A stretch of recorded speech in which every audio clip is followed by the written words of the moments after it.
Oklahoma town names you're probably mispronouncing or didn't even know they were Choctaw. Part 1. So this town right here, a lot of people say Bokchita or Bokchito, but it's actually pronounced Bokchito. Bokchito. So Bok is river, Chito is big, and so in Choctaw it means big river. Bokchito.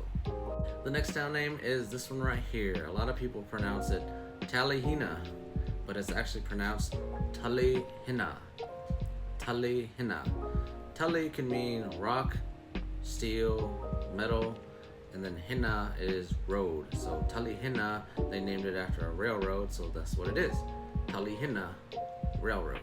The next town name is this one right here. It's pronounced Tushka. Tushka, which means warrior in the Choctaw language. Stay tuned for part 2.